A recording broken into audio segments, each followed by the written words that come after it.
Assalamualaikum.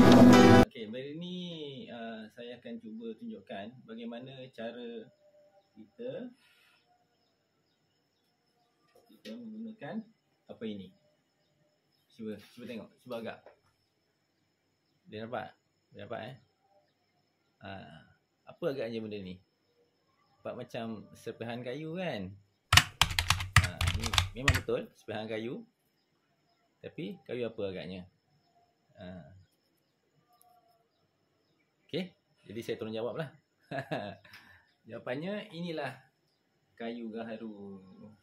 Bagi yang first time nampak, mungkin dapat ilmu baru lah hari ni kan. Inilah kayu gaharu. Ini bagaimana cara kita menggunakannya? Okey, biasanya kita akan guna arang ataupun cakul yang kita boleh beli. Biasa arang yang kita beli macam ni. Macam ni. Arang macam ni lah.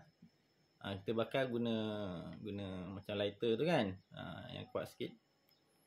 Kita bakar guna lighter seperti ni. Jadi kita boleh bakar dia macam ni kan.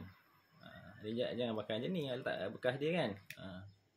Jadi nanti dia dah jadi bara dan merah. Jadi kita boleh letak tulisan gaharu tu atas sini kan. Biasa dia kecil-kecil lah. Ini rezeki ni dapat panjang ni. Susah dapat yang panjang macam ni. Kalau kita tengok kat mana dia jual tu, biasanya dia dalam bentuk sebisan yang pendek je kan. Kecil-kecil je kan. Kalau biasa pergi ke Mekah, Madinah ada jual, kita tengok kan, ada jual kecil-kecil je. Dia pecah-pecah halus kan, kecil dalam 1 cm macam tu kan, panjang dalam 1 cm macam tu je. Halus-halus kan. Ini dia dapat sekeping panjang. Jadi untuk hari ni saya akan tunjuk kaedah mudah lah kan. Sebenarnya kita tak perlu pun nak guna lighter macam ni, bagus lah kan. Sebab ini kuat sikit. Dia tembak kuat api dia. Kita tengok api dia.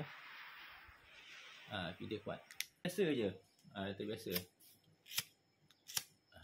Tak keluar. Bukan tak keluar, ni ada kipas. Okay. Jadi senang je. Kita bakar je sikit.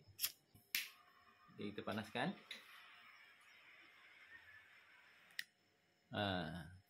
Boleh lihat dia keluar merah tu kan. Dia berasap. Cukup dah dapat bau dia. Bau dia memang kuat. Alhamdulillah. Berapa saat je kita dapat pun dah cukup dah. Jadi macam sebatang ni kita boleh guna berulang-ulang kali, berpuluh kali, mungkin beratus kali kita boleh guna gaharu panjang ni. Sebab dia bau dia memang kuat. Alhamdulillah. Dan sangat wangi kan. Dia akan melekat kat baju lah biasanya kan.